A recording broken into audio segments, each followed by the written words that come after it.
We are just a couple of days away from the first major of the 2022 PGA Tour season, with the Masters coming up, teeing off on Thursday at Augusta National. It's going to be an absolute blast. As always, we're here to break things down from a DFS perspective, let you know the top golfers in each salary tier, and get you set for what should be a fun event coming up this week. Welcome on into the Heat Check Fantasy Podcast, powered by numberFire.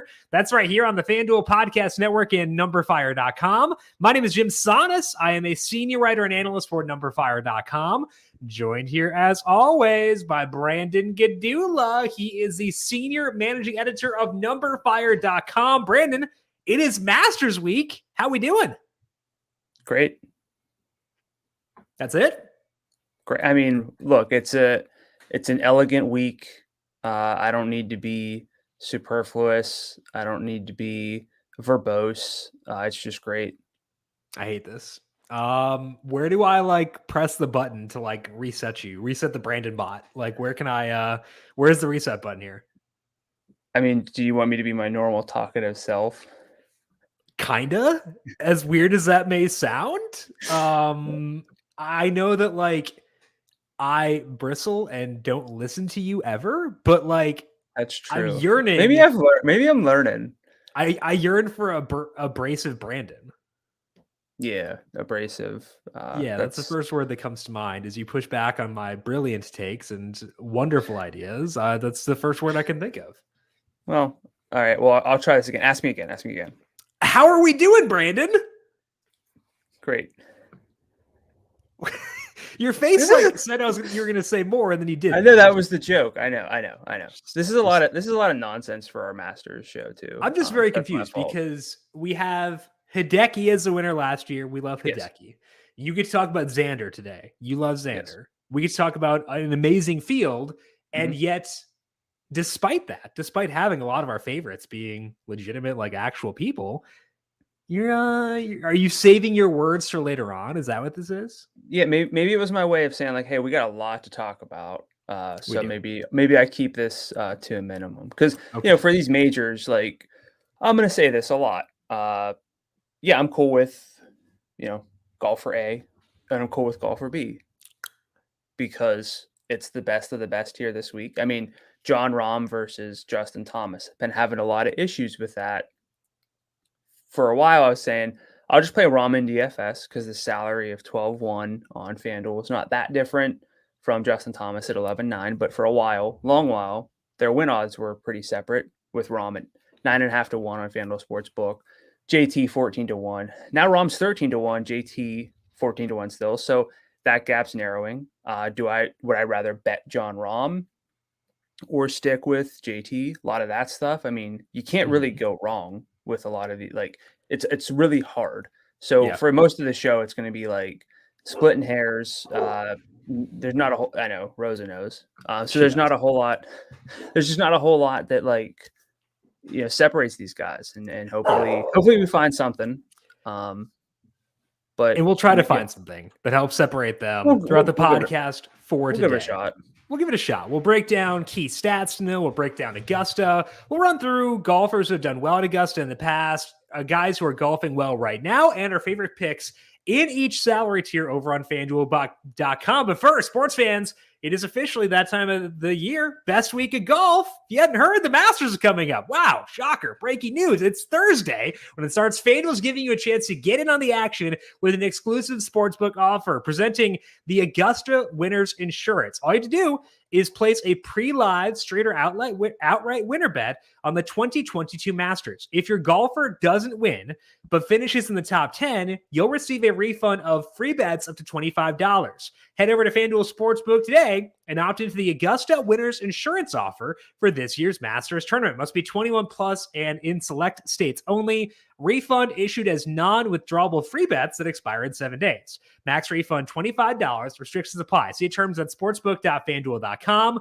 Gambling problem? Call 1-800-GAMBLERS at fanduel.com/RG. In Arizona, 100-NEXT-STEP or text next step to 53342. In Connecticut, 1-888-789-7777. Visit ccpg.org/chat. In Indiana, 1-800-9-WITH-IT. In Louisiana, 1-877-770-STOP. In New York, 1-877-8-HOPE-NY or text HOPE-NY. In Tennessee, call the red line at 1-800-889-9789. In Wyoming, 1-800-522-4700. Or in West Virginia, 1-800-GAMBLER.net. Also, a quick reminder to make sure you are subscribed to the numberFire Daily Fantasy Podcast feed for all of your lingering NBA needs, as that is almost winding down. Get NBA, Tom Vecchio still has NHL going for a while now. Austin Swain with UFC. I've got NASCAR and first solo shot for baseball of the year coming up on Wednesday, breaking down Thursday's opening day. We'll go to the regular schedule beginning on Friday. So solo shot back in just a couple of days. To get all those podcasts right as they're posted, subscribe to the numberFire Daily Fantasy Podcast feed wherever you get your podcasts. Let's dive in now to the Masters Made DFS perspective. We, of course, are at Augusta National. It is 7,510 yards. It is a par 72. There are 90 golfers in the field for this week. And as always for the Masters, the top 50 plus ties make the cut after the first two rounds. They'll stick with the same rule of the past couple years where there will not be the 10-stroke rule, but just the top 50 plus ties make the cut after the first two rounds. Brandon, we know what to expect at Augusta in terms of what stats matter. So I ask you, what stats matter?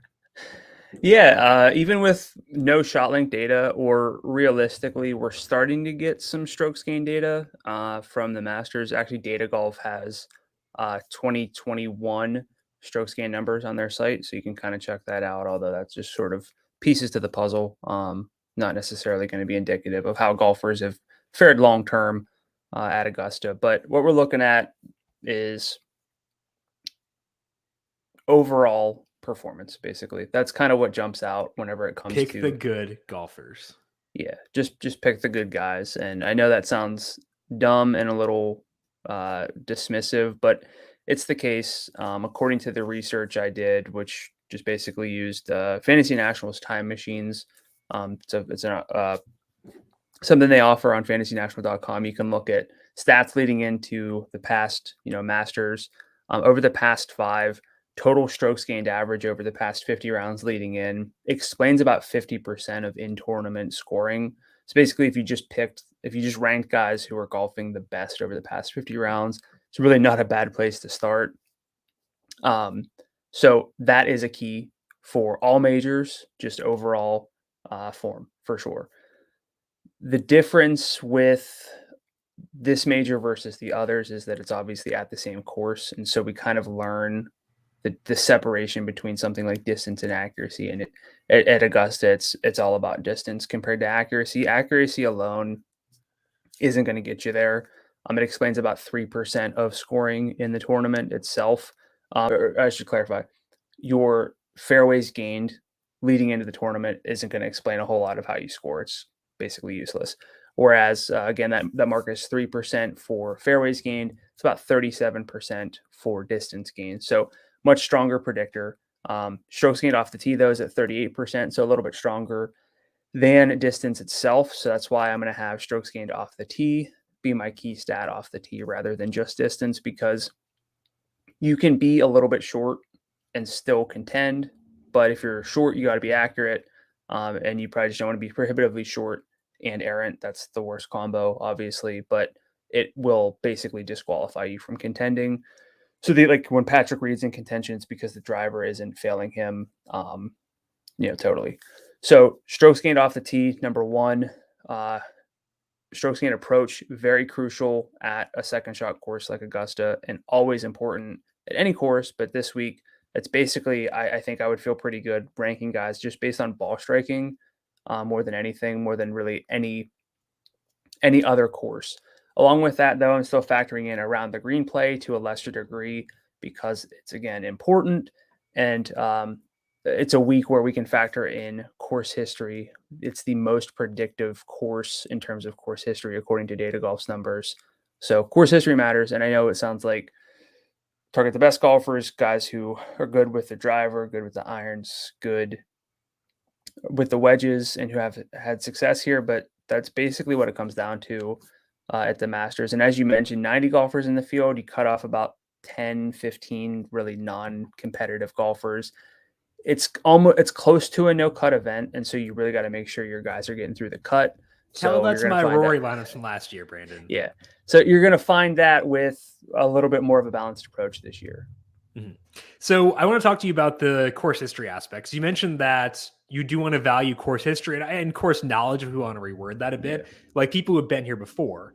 How much do you knock down guys like Sam Burns? Because we talked about this in covering the spread earlier, talking about it from a betting perspective.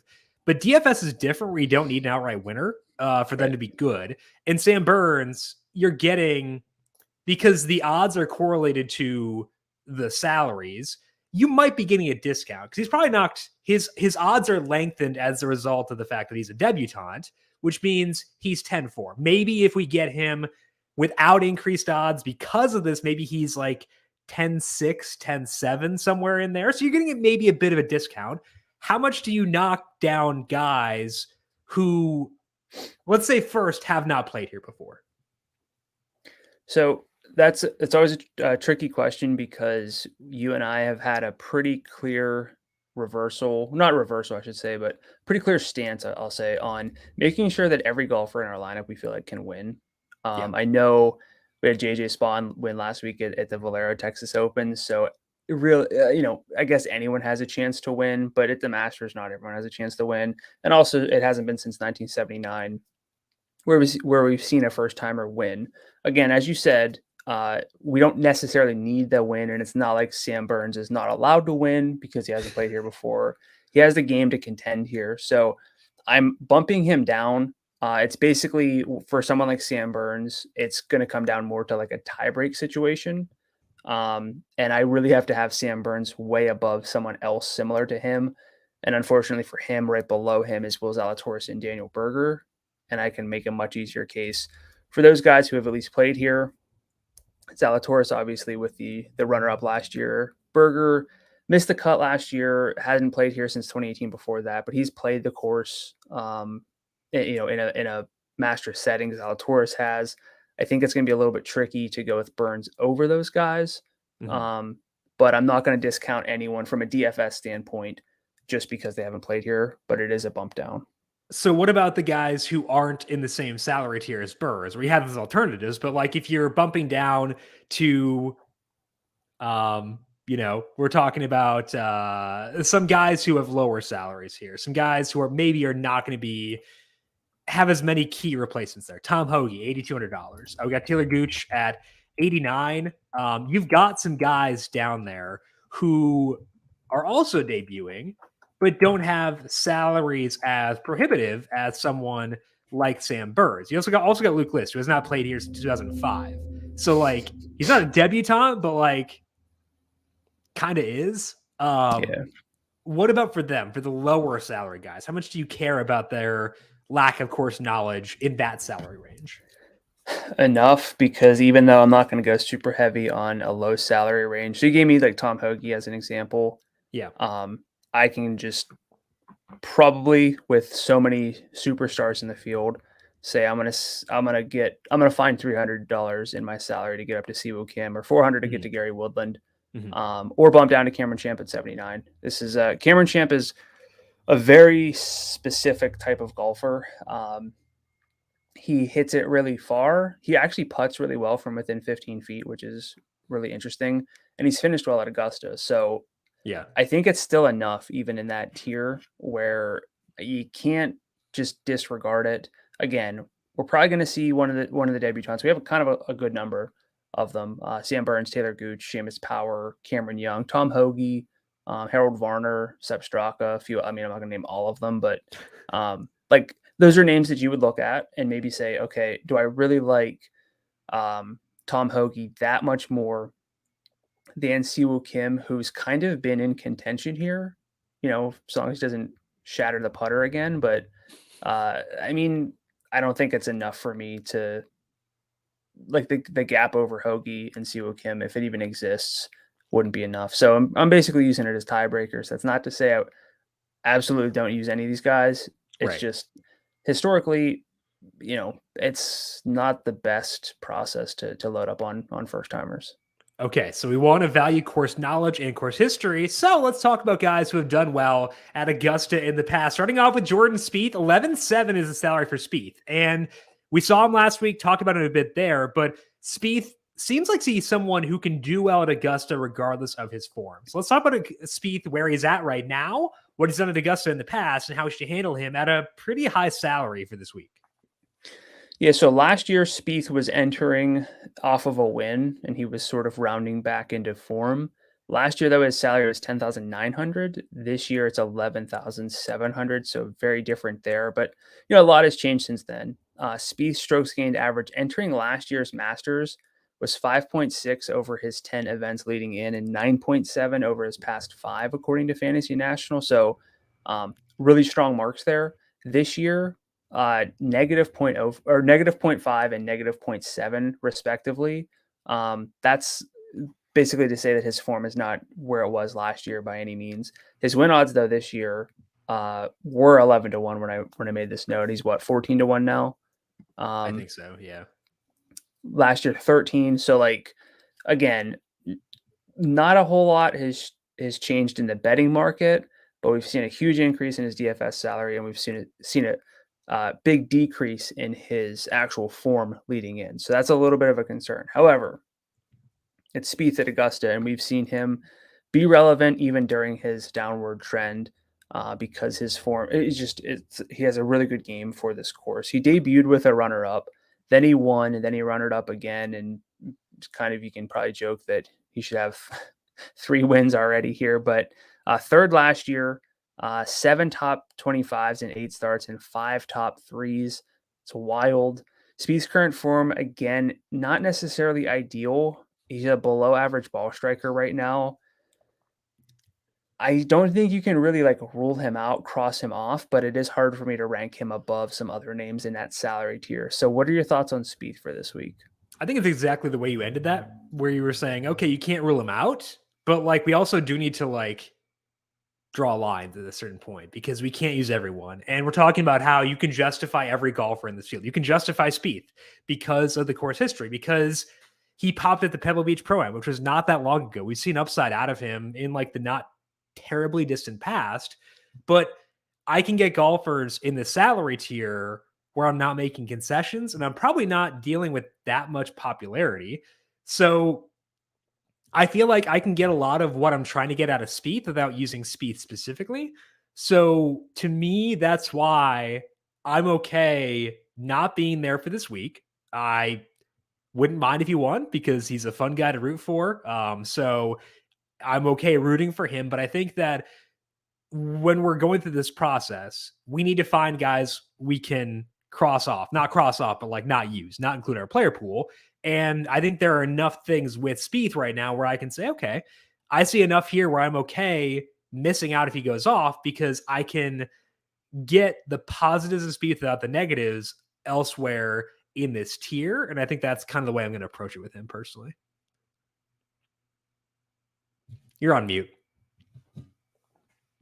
I definitely didn't mute myself. So, but Jim knows I've been having mic issues, so I don't know what happened there. Yeah.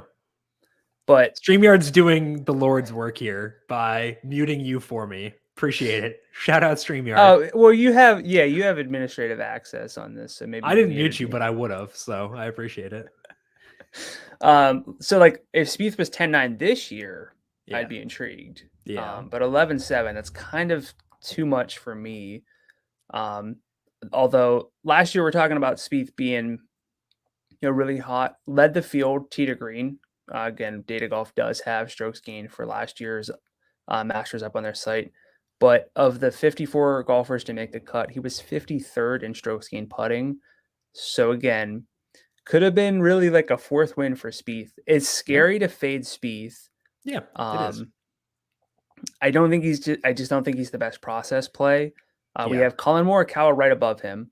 I think that's a very interesting conversation because I've actually been a little lower on Morikawa than I think a lot of people, and it feels like a lock to have Morikawa over Spieth, but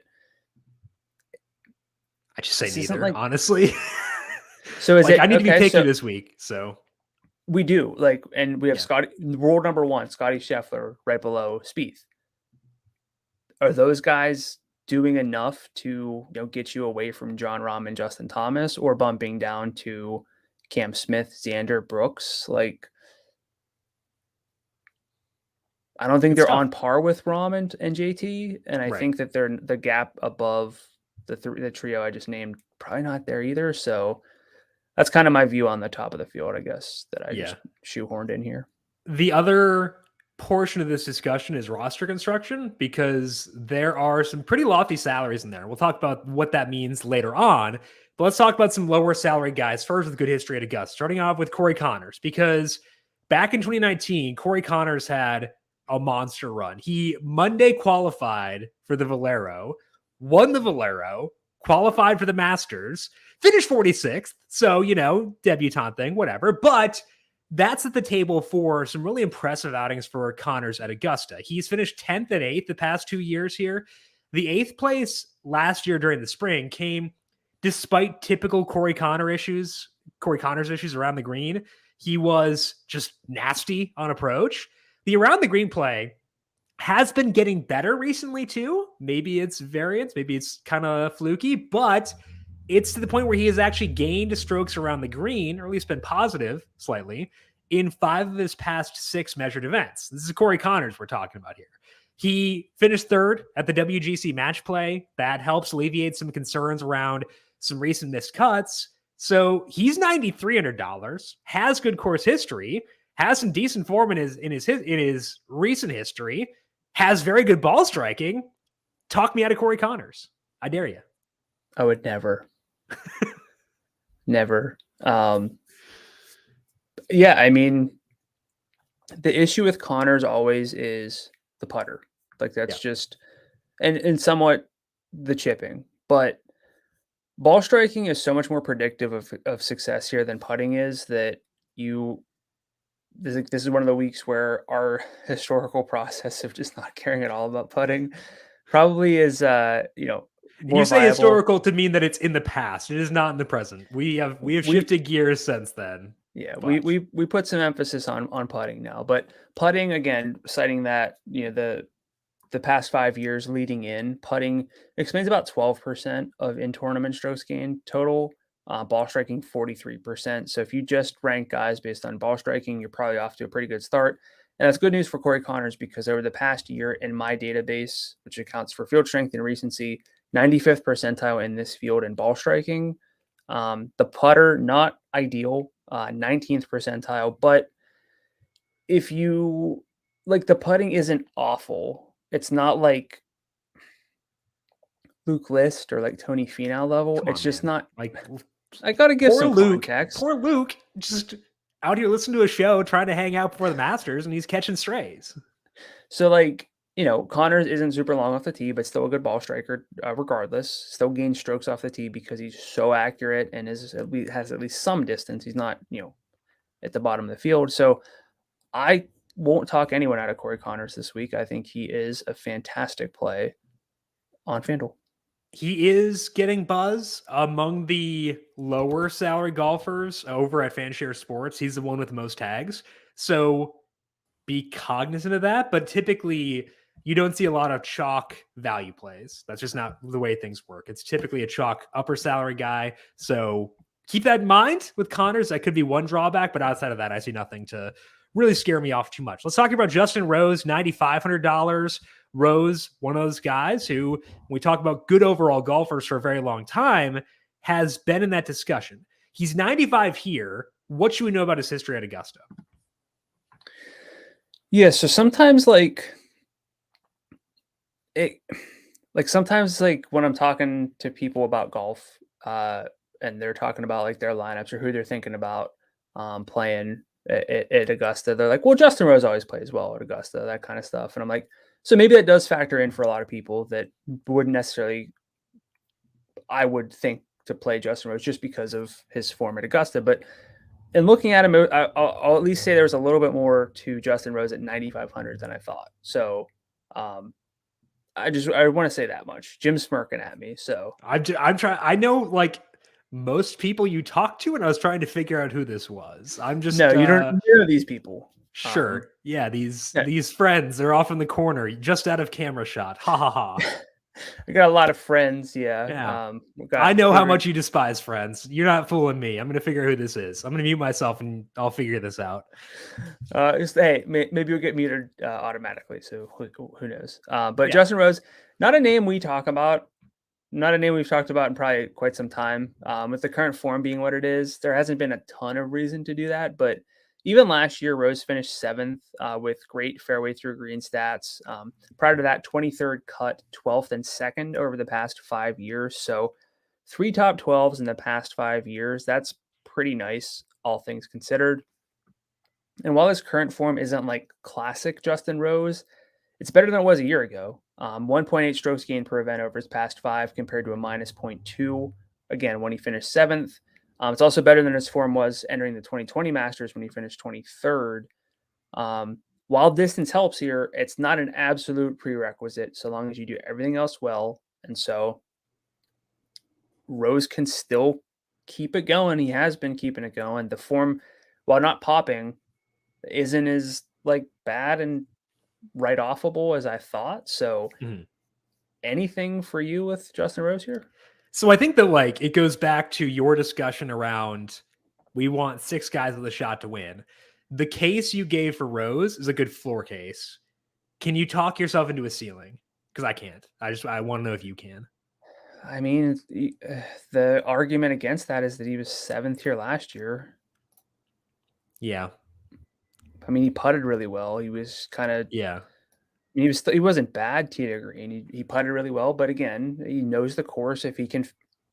So again, out of the 54 golfers who made the cut, 24th in tee to green, 4th in putting. If he can finish 25th, 20th in tee to green again, which probably still can, putts well because he knows the course. I can see the case. I don't see him winning. Yeah. And that's what you're asking. I think that was the only thing I needed to hear. I don't see him winning. I don't. Because like you can get guys who can win in this range. Like if I told you now that Matt Fitzpatrick just won the Masters, level of shock for you. Like 1 to 10. Yeah. Probably like a 3. So pretty low. Yeah, exactly. Adam Scott. Tyrone Hatton. Hatton a little higher because he hasn't played well here, but Paul Casey. pretty hefty. Tommy Fleetwood. You're picking the names that would surprise me a little bit. But Adam Scott, Matt Fitzpatrick wouldn't surprise me. Cory Connors wouldn't surprise me. Leishman wouldn't really surprise me. Sergio. Okay. So there are guys there who wouldn't surprise you, basically. Correct. And Rose would be more like a 7, right? On scale 1 to 10? Yeah. Okay. 7.5 to 8, probably. Yeah, I agree. Okay. So you mentioned Leishman. Let's talk about it. Mark Leishman, he's played here a bunch, dating back to 2010, and he's done well in those trips. In 9 tries, Leishman has 3 top 10s and 2 top 5s in the Masters. 2 of the top 10s were in the past 4 years. So very recent. He was 13th in another one there. Most recently, Leishman finished 5th last year during the spring at the Masters. Leishman has had some bumps in the very recent sample, but he is in what I would deem to be acceptable form. So what's your read on Mark Leishman entering this week at $9,200?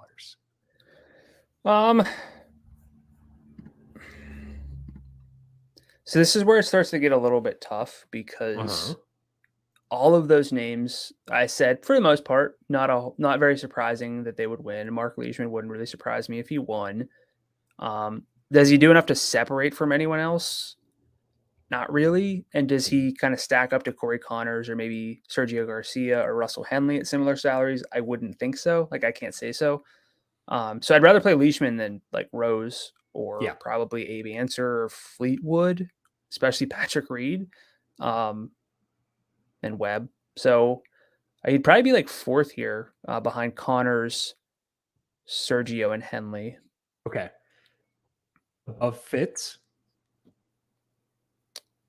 Well, I wasn't really including that high up. But let's say, like, hypothetically, we assume that we get to Wednesday night and you go to FanShare, pull up the tags.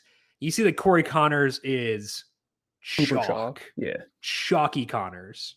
Like, if we get there, is Leishman a guy you'd consider as a pivot off of Connors in that scenario? Yes.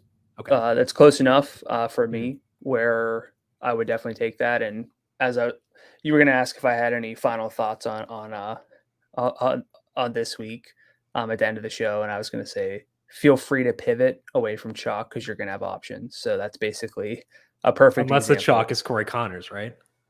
Well, you can still pivot because we have some other names down there. I'm not saying never play anyone chalky. That's if you really think that that's the right process, that can be the right process. But we have options this week.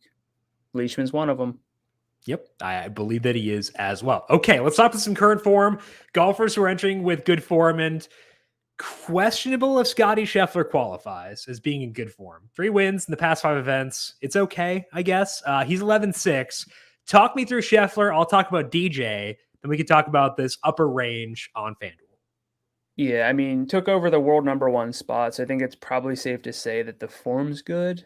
Hard to get there without that. Earned that by winning the WGC Dell Technologies match play. I'm still kicking myself for not just picking him at the match play, but also won the Arnold Palmer Invitational, WM Phoenix Open. Other than that, T7 at Genesis, T55 at a very volatile Players Championship. Brutal. It's hard to do much better than that. Write him off. He's a scrub. Over the past 3 months, Sheffler leads the field in Data Golf's true strokes gained, while ranking 35th off the tee, which is a little strange for him, but kind of being carried a little bit by the putter. The putting regression data that I now use, you can read up on the process of it on numberFire.com. It says he's putting way above expectation. It's not to say he's a bad putter, but if you're going to win 3 times in 5 events, you're probably riding a hot putter. It's not to say you're only doing it with the putter. We know that Scheffler's better than that. But one thing that gets me a little bit wary of him, Sheffler has made 6 straight major cuts while finishing top 20 in all of those and top 8 in 3 straight. He has a game that's basically tailor-made for majors, just a menace tee to green who can also putt whenever things are flowing. I know that, well, I guess I was going to ask if you treated Sheffler the same as all the other studs. I would say yes. He's world #1. It's no longer egregious to say. I was probably getting close to that before all these wins anyway. Yeah. So talk to me about DJ and we'll sort out the top of the field. Yeah, so DJ's 11-4, whereas Sheffler is 11-6. Let's talk about DJ here. We talked about him a lot and how underwhelming his form has been recently, but we know DJ's great in Augusta, and it's probably worth digging more into his form again this week. Most recently, Johnson finished 4th at the WGC match play. That came a couple weeks after he was top 10 at the Players, though we know that things were pretty jacked up there, so I don't really care too much about the Players personally, but, top 10's better than not top 10, I guess. Still, DJ has played 4 PGA Tour events since January 1st. He has gained at least 1.9 in approach in 3 of them, and he was stroking it off the tee too. Johnson has been top 10, 5 of his past 6 trips to Augusta, including his win in the fall of 2020. So it's hard to ignore him at 11-4, but we do have good alternatives, like Sheffler, like the guys we discussed before. So where does DJ stack up for you compared to Sheffler, and how are you viewing this upper tier in general? Straight up, I'd probably just go with DJ over Sheffler. Okay. Is that factoring in expected roster rate, or is that straight up you just prefer DJ? I think I've seen enough from DJ to get back there. And I mentioned that Scheffler's putting really well. But what I mean by that is, so my data has him at a negative 0.03 expected strokes gained putting per round. So basically just below baseline. He's at a 0.18. I have DJ at a 0.56 in actual strokes gained putting. You would think obviously he's got to be worse than that. No, he's actually very good from within 15 feet, 95th percentile. So he's actually underperforming by a tinge with his putting. And his putting, if you use like the expected putting that I use, just a top 5 putter in this field. We know what he can do tee to green whenever he's locked in. Obviously, he's won here in the past in November. So I don't know how people feel about that, but if I'm going DJ or Sheffler, I think at this point I'm just going to lean DJ, which sounds weird because I would assume maybe he's a little bit less chalky. Yeah, Scottie Sheffler's getting lots of buzz. will be popular. Yeah. So I don't think I'm going to lock in either of those into any main lineups because I'm really keying in on Cam Smith, Xander, and Brooks right below this tier. Yeah. Also, I love JT and Jon Rahm, so I'm probably going to be a little bit lighter on Morikawa, Spieth, Sheffler, McIlroy, and DJ. Yeah, that's how I'm viewing it. What are your thoughts?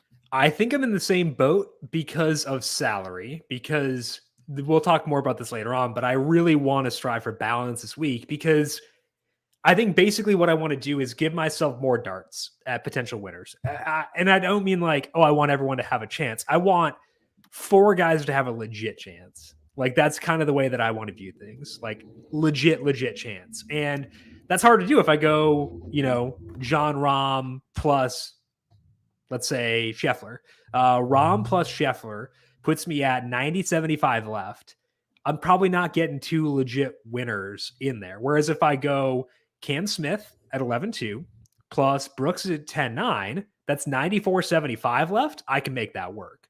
So I think that my mindset is I need to be fully in to buy into a guy who has a higher salary. DJ actually doesn't quite count to me as having a high salary at 11-4.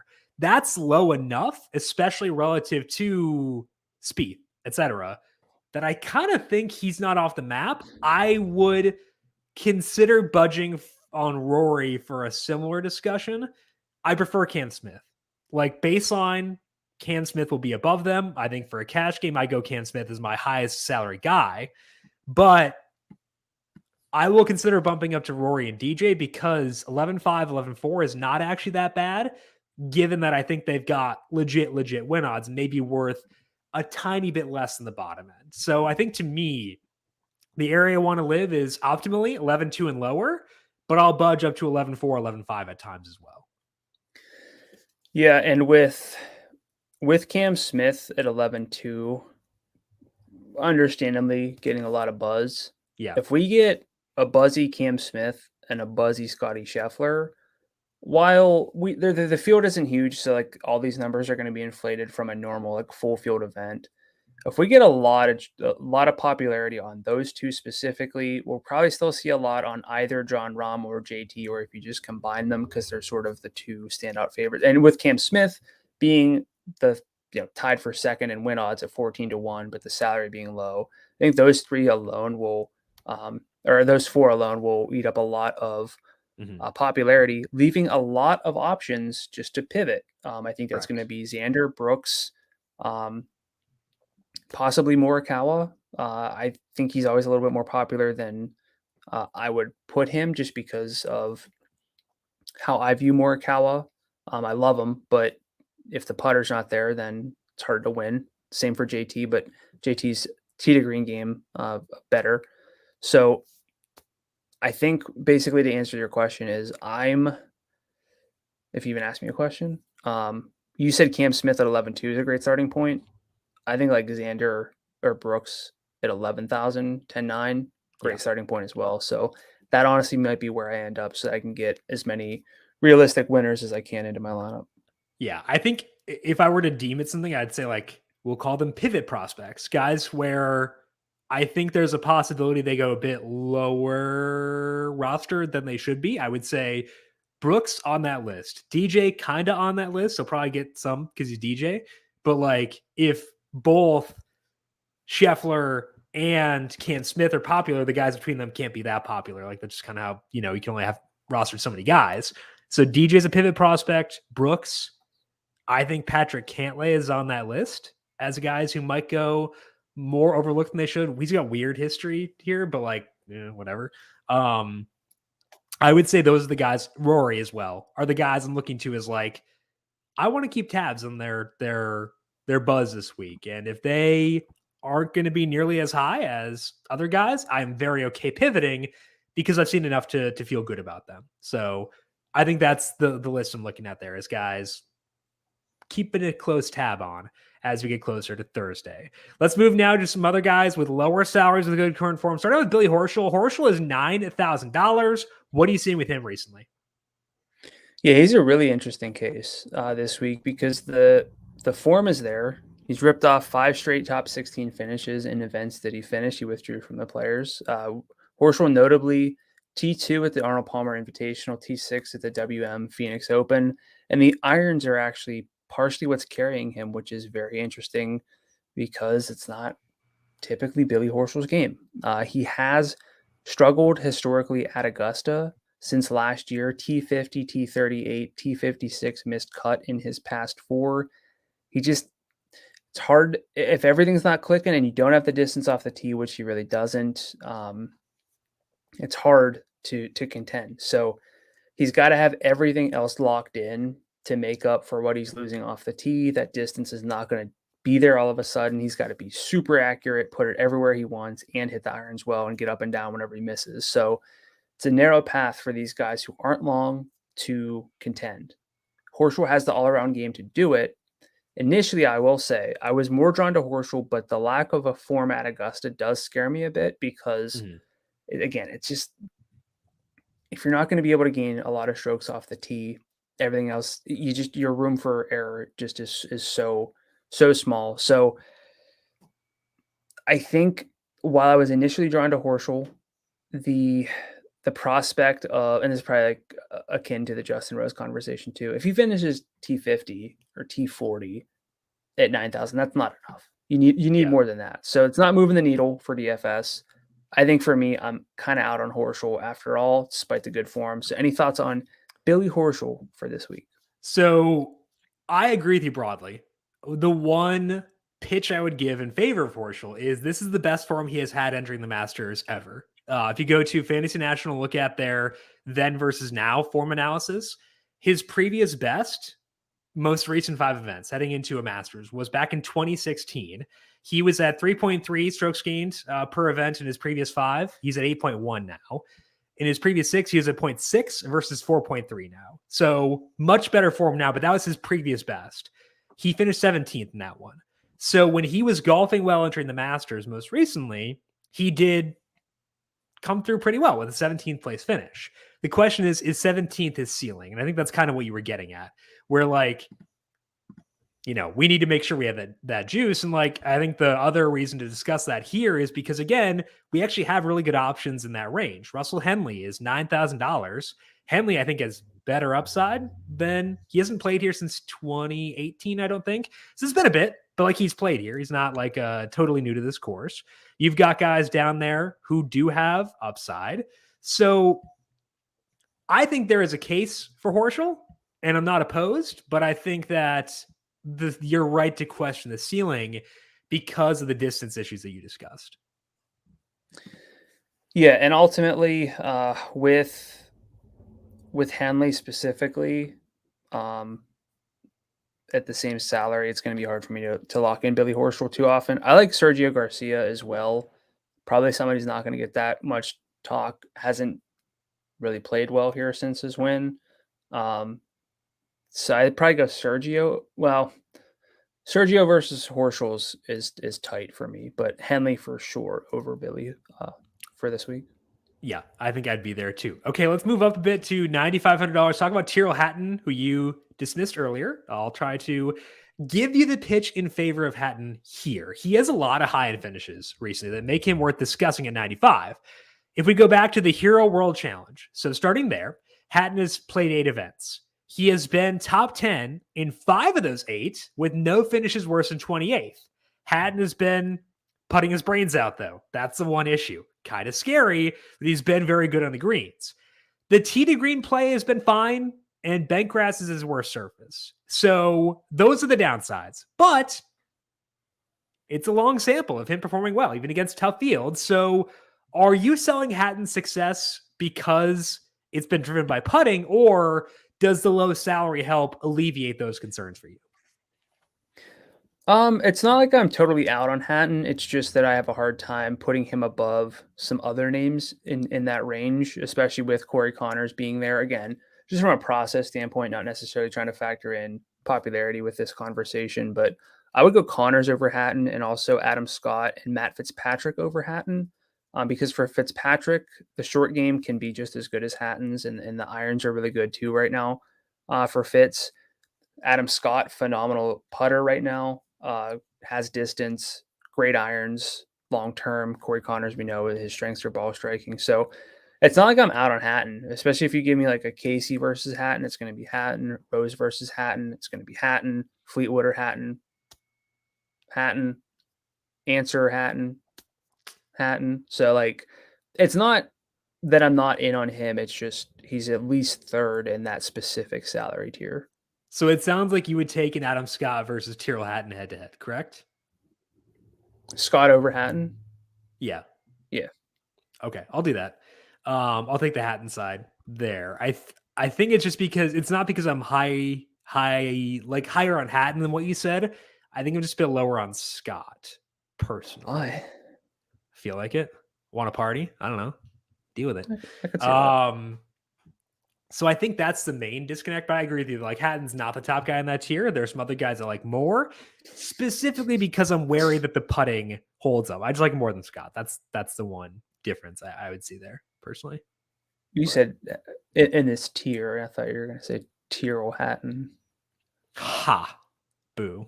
Let's go to the bookmaker odds for this week at the Masters. Jon Rahm, the favorite of FanDuel Sportsbook at 13-1.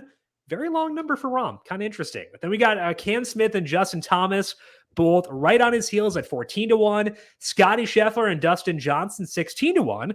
We had Jordan Spieth at 17-1. Then there is a slight dip after that group, down to a group of 4 at 20-1. Those guys are Colin Morikawa, Brooks Koepka, Rory McIlroy, and Victor Hovland. Patrick Cantlay is 23-1. Xander Schauffele rounds at the top group. He is 24-1. So we talk a lot about balanced approach, balanced lineups in majors to give ourselves more swipes at a potential winner. We talked about it a lot kind of in passing, but definitively for you, what is the ideal build for this week? About as balanced as we can get, which probably honestly starts from the low end to see how low you can go and feel like you're getting someone who, let's call it top 5. Sure. Because to win the Masters is its own thing. You would not have hated having Will Zalatoris in your lineup last year to finish runner-up. I think if we're going specifically top 5, I mean, you could stretch it to top 10, but it's, again, a smaller field. You really want that top 5 upside. I think I could sell myself on, and I would have specific odds for this, although I don't pull top 5s, but like if I'm looking at things, talking about my expectations, I think Siwoo Kim 85 would not shock me to finish top 5. Gary Woodland 86. Yes. More realistically, though, it might be Russell Henley at 9,000. So if I plug in Henley at 9,000 and then say who else above him could finish top 5, maybe Sergio, probably Connors. So if I go Henley, Connors, that's 10-4. And then if I just had to fill out a lineup with 10-4 for 4 more golfers, I'm going to feel pretty good, especially if I don't try to jam in like Rahm or JT. That's probably how I'm going to build my lineup for this week. I think that's very fair. And I agree with you on a lot of the names you said specifically. Like Woodland, I feel good. Like, not good, but like, I think, okay, realistically, top 5 within the range of outcomes. Connors, same. Henley, same. The problem is, it's not a lot of names down there I think can realistically get top 5. So the issue I'm worried about running into is being overly exposed to those golfers. I am more okay with that now than I was previously because I've embraced the mentality of if I lose every lineup, that's fine because I'm not overextending myself. Play responsibly. So like that's kind of a shift in mindset, but I also realize most people don't play that way. So I'm okay being overexposed to Gary Woodland, and if he finishes, 38th and does nothing for me, that's fine. Well, the flip side of that, though, is you play everyone, and then the odds you actually have a good lineup go down drastically too, because you're just going to have a mix of everyone as opposed to you can't hit the right combos. Yeah. If you're right. Yeah. And again, we're talking specifically top fives and like our perception, you might be able to space that back out to like top 15, like Sure. Leishman, Bubba at Augusta obviously is, in that conversation. So like there are names down there. It's just more like, and one name is looming. I'm scrolling in this range a lot with a game time decision tag by his name. We've not said his name yet, by the way. You do anything with Tiger or no? I don't think so. Okay. I figured I'd ask. I don't think anyone else will either. That's fine. I'm not personally going to go there. But yeah. So I think going through that process of I want 6 guys in my lineup who can give me a shot. Like I want 6 darts instead of having 3 or 4 darts. Like that's kind of the way that I want to view this. And that does lead to a more balanced approach. Now, that does not mean I'm going to ignore entirely Jon Rahm. If I go Jon Rahm, I can still get to that lineup. What I would do is like if I have Jon Rahm, I go through the exact same thought process Brandon just went through. I would go Rahm, let's go Woodland, and then let's go Henley. If I go Rahm, Woodland, Henley, I've got 10-1 left. You can still get a balanced lineup with Rahm. It just means that you're not getting a second like set in there. So I would say a balanced approach does not preclude you from using the studs. It just means you're going with them kind of by themselves, which is fine. I'm totally okay with that. But I want to make clear that saying I want balance does not mean to ignore those top end guys. Just alter your roster construction after them to make sure you're not using too many guys who realistically don't have a shot. Yeah. And like, there are names in the lower salary tier who I get the case for. Cameron Champ at 7,900. I could make a top 10 case for Luke List, Eric Van Rooyen, both 8,000.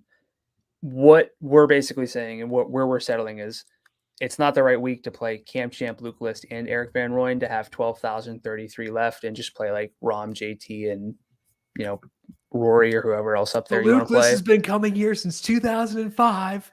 He's got a win recently. Great tee to green play. I can just let's just go through this. I can do it. I'll be that guy. I'm open to like one Cam Champ or one Luke List in a lineup, but still to go balanced from there. If you're asking of your lineup that 3 value plays finish like top 15 to make any noise in a tournament, it's going to be probably a long week for you. Yep. I think that is the correct way to view things. Okay. Which golfers' odds have shifted most throughout the day Monday? Because they had short odds over the weekend, I think, to safeguard in case like Spieth blew up on Sunday, basically. Like they had pretty short odds on a lot of guys. So they lengthened things Monday. Who have been the most notable movers there? Jon Rahm was 9.5 to 1 for a long time. He's now 13 to 1. It was basically the point of like, I like Jon Rahm. There's not enough value to now that he's 13 to 1. I think that's a pretty fair bet. Because I was fully planning to make JT my first win pick for the show. JT fell from 12 to 14. And now it's one thing I'll say on Rahm quickly before we move on. Typically we mention lengtheners to say the public does not have a ton of interest in this golfer because it implies they're not getting betting action. Rahm's still getting a lot of fanshare tags. So despite the fact he is lengthened, I would not take that to mean that Rahm will go overlooked. Right. So, I'm trying to keep it to DFS, but like my mind this whole weekend was like, okay, Rahm and DFS over JT, but JT is a bet. Now it's like they're basically the same. It's like I really like JT this week, but it's so easy to forget about how good Jon Rahm can be whenever he's on and how good he is at Augusta. So just making that note there. But again, JT 12 to 14, Jordan Spieth 12 to 17, Colin Morikawa 11 to 20, Patrick Cantlay 20 to 23, Xander Schauffele 18 to 24, Bryson DeChambeau 29 to 38, debutant Sam Burns 33 to 39, and then Hideki Matsuyama, defending champ, who's not healthy, withdrew before the players withdrew from the Valero 21 to 43. I spent like 15 minutes last week talking about how, we can assume Hideki's healthy because he's in the field, and then he withdraws. So that was really delightful experience there. Morikawa is a guy you talked about being lower on than a lot of people. He has the same number of tags this week as Brooks, as Hideki. He has the same number as DJ. Do you think there's any chance Morikawa goes overlooked with the odds lengthening, or no? I mean, it's possible. I think really what we find with majors is 2 or 3 guys are they separate a little bit, and then it's pretty flat and clustered from there. And then naturally 2 to 4 big names are like 15 to 20%. And it's like, Yeah, there was at least a lot of leverage there in the end, but we're not getting like Colin Morikawa at 2%. It's not what we're trying to get at by any means, but I do think that he's not going to be chalky, and that is enough to make him, if you're into Morikawa this week, very interesting. I think from a process standpoint, they're better Rory plays, but that means like indefinitely, I'm gonna every year when we do this, it's like I'm low on Morikawa because he's not super long off the tee, and the short game's not as good as some other guys. So like that's a little scary, but I think for me, I'm not necessarily in on Morikawa from a DFS standpoint with his salary being where it is. Okay, I agree with that. So we talked about everyone who lengthened, which means if everyone's lengthening, it's noteworthy when guys stay the same. So whose odds did not shift or shortened in this same time frame? So Cameron Smith, 14 to 1, stayed pat. I loved Cam Smith. He shortened a bit. I don't know. I think he was 18 to 1 like last week in the middle of the week, trended down to 14 and stayed there. Love that for Cam. Hate that for me. Scottie Sheffler stayed at 16 and Will Zalatoris stayed at 33. So that's noteworthy. But for as far as guys whose odds have shortened, Cory Connors, 65 to 45. Very noteworthy. Matt Fitzpatrick, 50 to 46. Russell Henley, love it for Russ, hate it for me, 65 to 48. And then Siwoo Kim, 100 to 75. I like Siwoo Kim a good bit this week, but a lot of names that we are talking about: Connors, Fitz, Henley, Siwoo. Probably not going to be alone in that, but that's not to say that they're going to be the most popular plays in the field. It is worth noting that I mentioned Connors as far as catching buzz earlier. Henley is too. He's 8th in tags right now. So obviously people talk about him. Fitzpatrick, not as much. He has not gotten much buzz at all. So Fitzpatrick, odds shortening, has a top 10 in his pass at Augusta, despite the fact he's not super long off the tee. Games strokes off the tee, despite not being long. And I interest you in some Matty Fitz for this week. Yeah, that's why I think I'm a little low on Hatton because I'd rather play Fitz than Hatton. Yeah. Among a few others, but no holes in Fitzpatrick's game, and a good putter who is not necessarily just getting lucky on his putts. We know that. So I like Fitz this week, and just part of that mid tier that I feel confident we can pepper. I agree. Okay, which lower salary golfers have odds that stand out to you? Russell Henley, 48 to 1. Tiger Woods, 55 to 1. I mean, anything can happen. I mean, if that's how you want to spend your money, that's okay. To get a little sweat in, I get it. Just do so responsibly, please. Billy Horschel, 60. Siwoo Kim, 75. Max Homa, Gary Woodland, 80. Tom Hoagie's 100 to 1. Taylor Gooch, Thomas Peters, Brian Harmon, 110. Thomas Peters? No? Huh? Hey man, you're the Thomas Peters guy. Am I? Yeah. It's typically me like saying I'll use him. You talk me out of it, and then I'm grateful you talked me out of it. Like that's the Peters cycle. So is he really my guy? I think you could do worse than Thomas Peters right now. Perfect example of making sure you're looking not just at PGA Tour data though. And one of the easiest ways to do that is to go to Data Golf and just check out their stuff. Look at Thomas Peters, won in Abu Dhabi, 12th in Dubai, 24th at the Saudi International. Then on the PGA Tour, cut 32nd, cut 26th, and it's almost like the PGA Tour is a lot tougher than like the DP World Tour. So But he's not bad when you adjust for field strength at No, Fantasy National. Like, he's not a standout in his tier either, yeah, but he's not bad, you know? just more of a comment that like a top 12 on the DP World Tour is not really equivalent to a top 12 on the PGA Tour. So again, maybe this is your first year with golf. I think I think the European Tour or the DP World Tour gets a lot more love than it probably should from a difficulty standpoint. Let's talk about weather for this week. It's looking like it'll be wet to start things off on Thursday morning.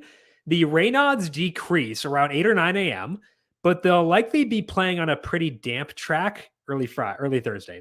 We're talking Monday, so this could change by then. But as of right now, it looks like it could be pretty wet on Thursday morning. That could slow down the greens a bit. Maybe. Wind-wise, it'll go from around 7 miles per hour at 8 a.m. Thursday to 13 miles per hour at 4 p.m., increasing throughout the day. So there will be higher winds in the afternoon wave. Friday is dry, but once again, wind speeds will increase during the day. They'll go from 7 miles per hour at 8 a.m. to 15 miles per hour by 2 p.m. So for both days, it seems like the earlier tee times will have an edge. I'm not sure which day will hold the edge, but there is some credence to having correlated lineups where you bump up the early crowd Thursday versus bumping up the early crowd Friday, et cetera, et cetera. And for single round slates, if you're playing those this week, I would favor those earlier tee times for both Thursday and Friday. Wind in the weekend, pretty normal. Brandon, any thoughts for you? Any takeaways for you on the weather there, seeing that wind will increase throughout the day and we may have a bit of a wetter track on Thursday morning? Yeah, I mean, I historically shy away from getting too heavy into the weather splits because I personally feel like I always guess wrong and it just comes back to like haunt me. That's not a good process, I guess, but I have an issue personally with doing those splits, but I think with how tight the field is, you probably could just be fine building some splits based on, or some lineups based on tee time splits. So not the worst week to do it. I would advise it more during a major than I would at a regular event whenever the pivots aren't really there. There is like the sub-air system. I don't know how much it's going to rain and how dry they can get stuff. They're going to want it, as firm as possible, but I'm always so dodgy when it comes to weather because I always guess wrong. Yeah, I would just say check back again on Wednesday. That's my very firm take. Check back again Wednesday, see if there's a more definitive wave that gets a bump, and go from there. In-depth analysis there. All right, let's go tier by tier now and break down our favorite plays over on FanDuel.com for the 2022 Masters. Starting off in the elite tier, Brandon, who up there stands out to you for this week? So I'll give the caveat that I think of the 17 golfers with a salary above 10,000, there are probably two I would talk people out of, and that's Hideki and Bryson. The other 15 I can make a case for. I'm not going to argue with anyone, but for me, because of the way that I'm trying to build my lineups during majors, I'm going to start this with Xander Schauffele at 11,000. The win odds are down to 24-1. I think he's a good win bet, but if anyone's listened to the show for a while, they know I like Xander. I've been able to separate that a lot more lately. I'm not as big on recommending Xander as I typically have, but the salary's lower. The win odds are getting longer, and it's because he hasn't won in quite some time. But he's actually expected for some putting regression. I have in the 90th percentile in expected putting, which means he's a really good putter. He should be gaining about 0.48 strokes per round with the putter compared to his actual mark of 0.16. That's pretty big. More putts should fall for him eventually, especially from long range. 78th percentile in ball striking, and on the PGA Tour season, only he and Jon Rahm are top 30 in distance and top 100 in accuracy. It's kind of weird. It's super rare to be long off the tee and have some semblance of accuracy, and right now Xander still has that. So I have nothing bad to say about Xander. He does well at Augusta. I think the salary is perfect for this year. So I'm going to start a lot of lineups with Xander this week. So I dug into Xander earlier today. I was trying to decide if I wanted to take a Patrick Cantlay over Xander Schauffele head-to-head bet. And I couldn't talk myself into it because Xander's form is, I think, better than I thought it was. Yeah. And I think that's noteworthy if he's going Yeah. to go super overlooked. Yeah, I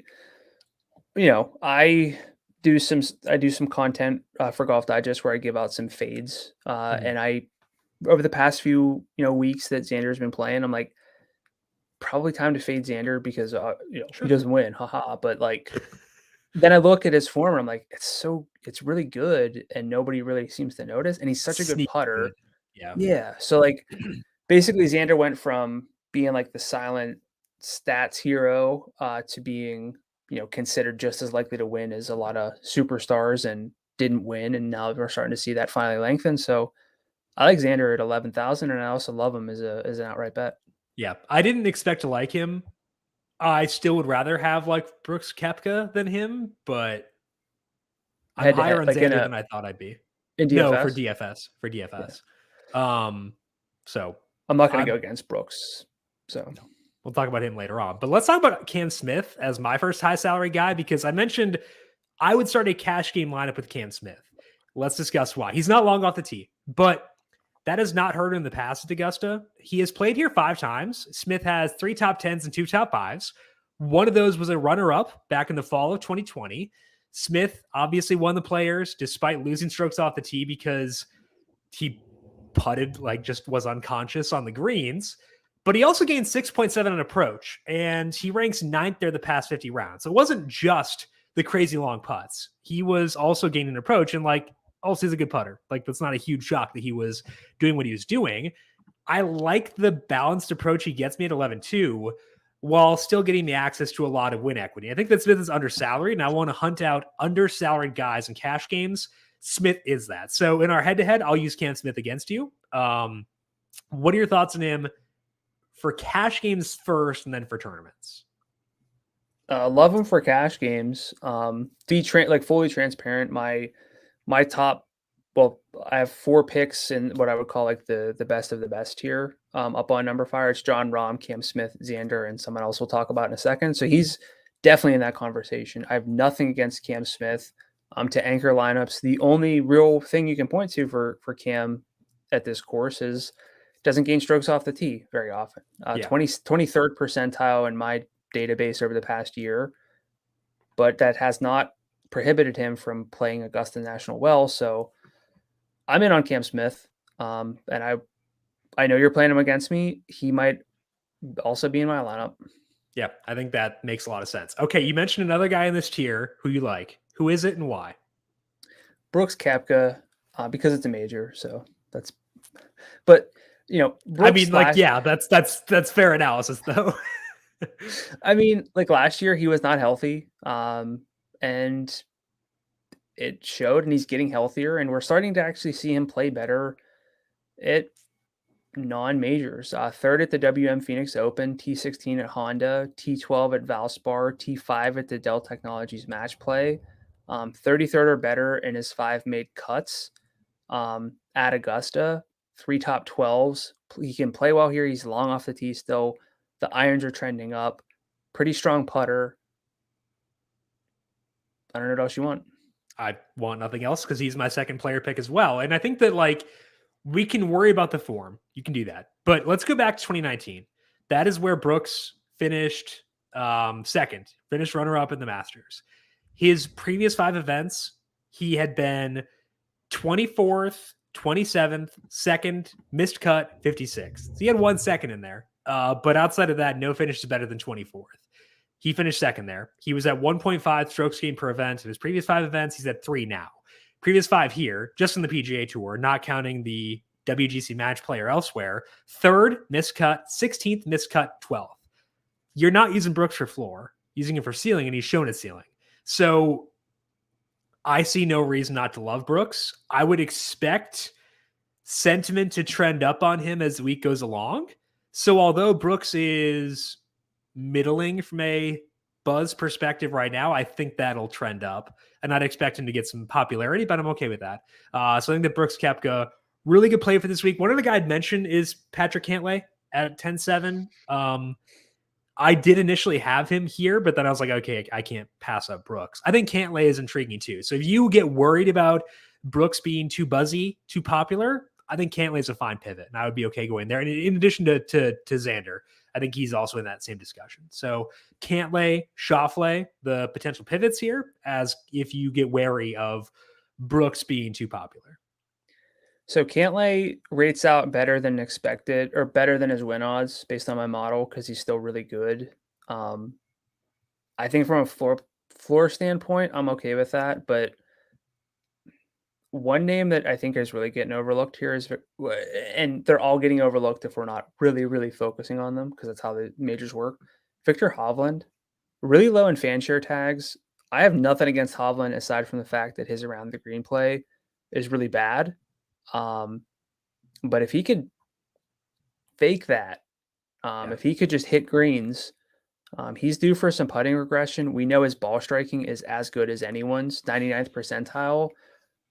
Even though all my data says Cantlay over Hovland, if I'm looking at this like Cam Smith, chalk, Brooks, basically chalk, I need to go someplace else. I think it's going to be Hovland over Cantlay. Yeah, I think that makes sense. If you look at Data Golf's true strokes gained, which does include Hovland being a nightmare around the green, he's still fourth there the past 6 months, above a superstar in Sam Burns, right behind Sheffler, JT, and Cam Smith. So you're probably right that I am a bit too dismissive of old Vic. Maybe you're right. I think that's worth considering for sure. Let's move to the mid-range. Who do you have there? I have Daniel Berger, 10,100 for the sole fact of I want to be a little more balanced, as I've mentioned, and if that means I play Xander, Hovland, and Berger like as my top guys, I feel pretty good with that. Berger's win odds have fallen; they've plummeted, 41-1 to 55-1. His Masters history is kind of peculiar. Debuted with a T10 in 2016, 27th in 2017, 32nd in 2018. Didn't play it again until we missed the cut last year. Missed the cut because of poor putting. But Berger's not a long driver. He's accurate, but he's not long. However, he still finished top 10 in his past two majors, T7 at the US Open, T8 at the Open. And despite that lack of length, 90th percentile in adjusted ball striking the past year, I think he's going to fit my process really well. So I'm fine with Berger. If 10-1's a little too steep, Adam Scott is the place I'd look. I like Berger too. Was going to talk about him as a top 10 bet on covering the spread today. He was plus 460. He was plus 310 when we talked. He is now plus 280. So people are into Berger, at least in the betting public. People betting that are probably pretty smart. I would take heed to that. I don't think Berger will be like prohibitively popular or anything. I think that's just worth noting that people who have a financial incentive to not be stupid are betting Daniel Berger to finish top 10. I think that's noteworthy for sure. So I like Berger too. My first mid-salary guy is Shane Lowry. He is golfing really well right now. His Masters history, good enough for me to believe in him. Lowry has gained at least 2.02 true strokes per round each of his past 4 events, according to Data Golf. That has pushed him up to 12th in true strokes gained over the past 6 months. Lowry is 5th in approach to past 50 rounds. He is also 22nd around the green, which is good enough. Lowry, 25th and 21st the past 2 trips here. He's $9,900. That feels too low for how good he is. So I want to be in this range a lot. I think that Berger will be there for me, but Shane Lowry will be too. What are your thoughts on Shane Lowry at $9,900? Like him too. This is the really kind of the tier where we get into like a lot of good names, a lot of lower, like reasonable salaries where if you just build a lineup with like Adam Scott, Shane Lowry, Daniel Berger, maybe Fitz, get up to Hovland. Like, while you're not going to have the most win equity from a single golfer, you're going to feel like any of those golfers could win, and you're going to be like, yeah, that makes sense. Yeah. So I almost wrote up Lowry myself. Didn't quite get there, but nothing bad to say about Shane Lowry. Okay. Who else do you like here in the mid-range? I have Sergio Garcia at 91. For the sole fact that he still got distance off the tee despite his age, 81st percentile over the past 50 rounds, according to Fantasy National, 97th percentile and adjusted off the tee play over the past year based on my data. Irons aren't really there for him, which is kind of strange, but still managing to hit greens in regulation. Baseline level putting. The form fell off after the win, 3 straight missed cuts at Augusta. But if ball striking is predictive of success here, Sergio is in that conversation. I think he is too, and I'm okay with him. I prefer Cory Connors, 93. We talked to him a bit, but I think that he's still worth discussing here. I think that you probably used Garcia because you knew we'd talk about Connors outside of that. Yeah, I know we can overlap, but I think Yeah. we nailed Connors as like the super chalk. So too bad. Still going to talk about him. Not a bomber, but hasn't bothered him in the past year. Again, 2 top 10s in the past at Augusta. He's not like short. He's 58th in distance, and he's so accurate that he ranks 4th in strokes gained off the tee, not fairways gained, strokes gained off the tee, because he's so accurate, and he's not prohibitively short. He's not long, but he's not prohibitively short. Connor's short game has been improving. We know the ball striking will be good.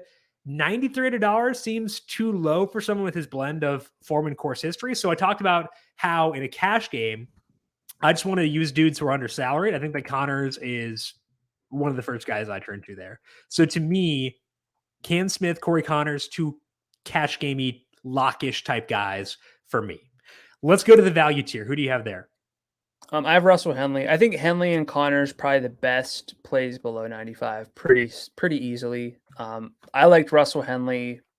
I didn't know what his salary was going to be. I was going to like it so long it was below 10,000, and it's 9,000.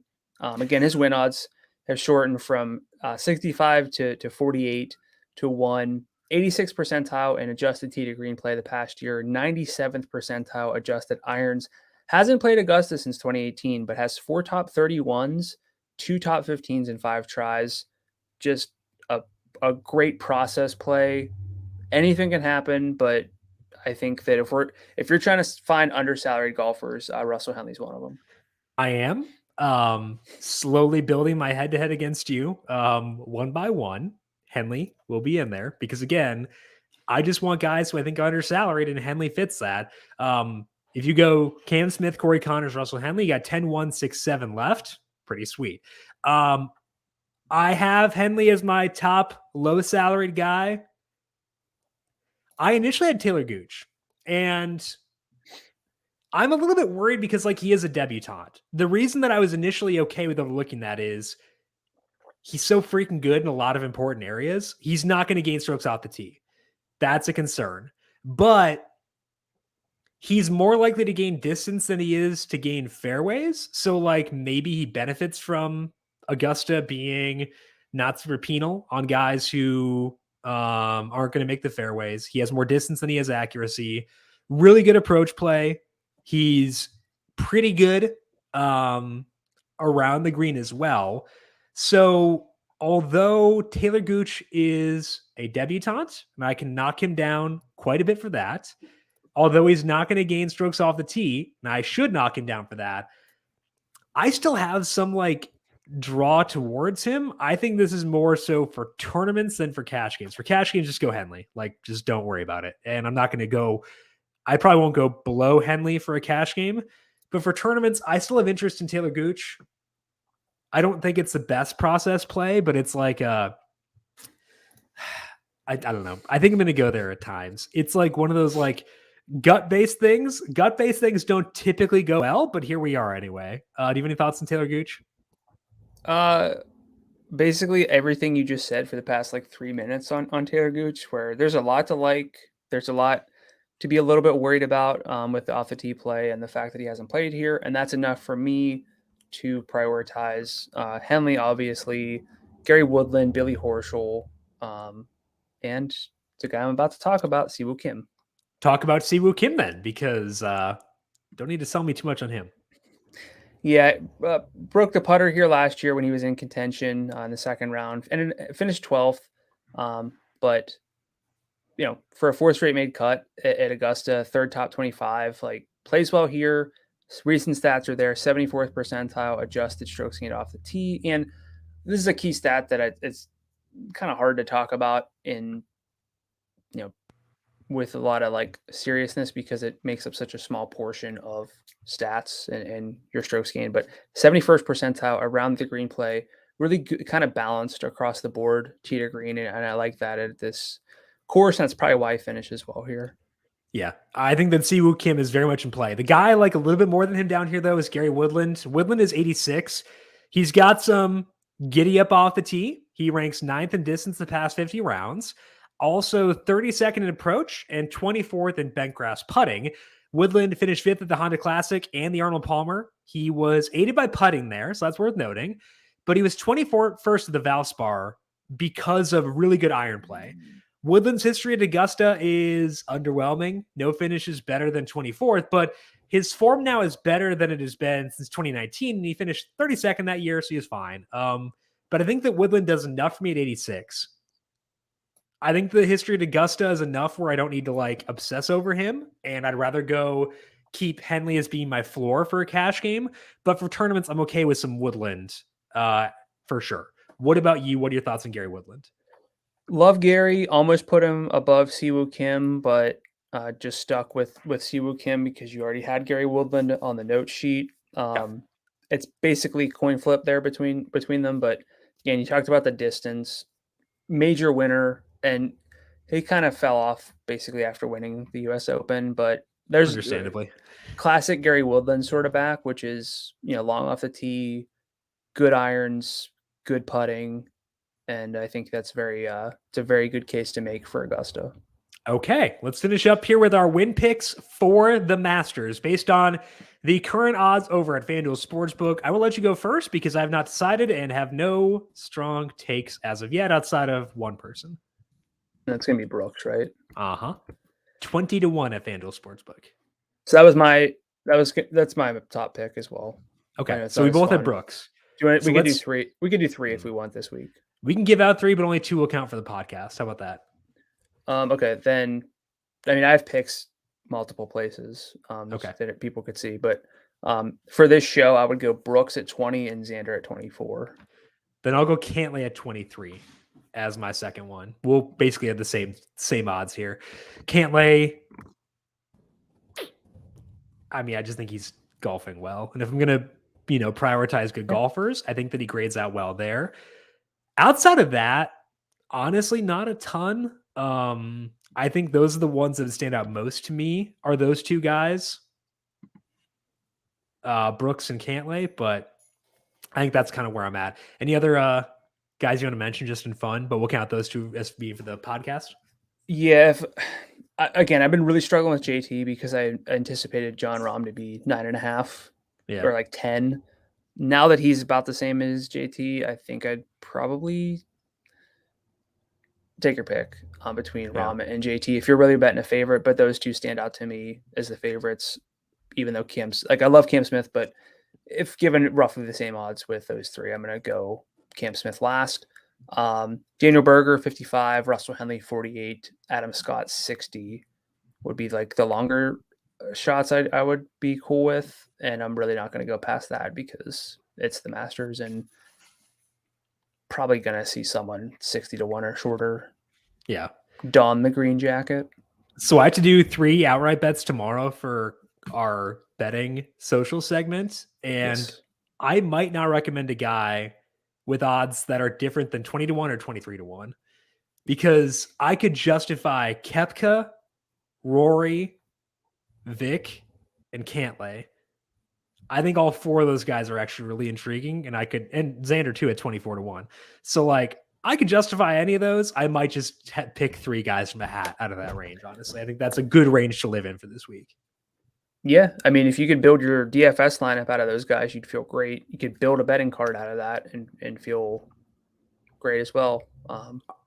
So you blew it earlier by saying what you would say when I ask you final thoughts before we send people off. That's the entire reason people stick around is to hear you say your final thoughts of the Masters. You gave it away, so no one's listening anymore. But what are your final thoughts before the Masters? Feel free to pivot. It's the best, but one of the 4 best weeks of the year to pivot. I had to think for a long second why it was 4, but I figured it out. Be proud of me. Be proud of me. All it's taken is 6 years of doing this this golf version of the podcast or whatever it's been, and I finally figured out that there are 4 majors in a year. Coming along nicely. That is all that we have here for this week on the Heat Check Fantasy Podcast. But as mentioned, awesome week for DFS because, of course, we have the NHL continuing, NBA, big old slate coming up tomorrow for that as well. We have NASCAR, UFC around the corner, and the Solo Shot opening day podcast will go up on Wednesday, and then the regular schedule begins on Friday. So make sure you are subscribed to the numberFire Daily Fantasy Podcast feed wherever you get your podcasts. And while you're there, leave us a rating and review as well. Brandon, if people have questions for you on Twitter, where can they find you there? Matt Gadula 13, GDULA 13. And I am at Jim Sannes, JIMSANNES. You can also follow the FanDuel Podcast Network at FanDuel Podcasts. Big thank you to everyone for tuning in for today. Good luck to you with your DFS lineups. The Masters. We'll talk to you once again next week. This has been the Heat Check Fantasy Podcast powered by numberFire.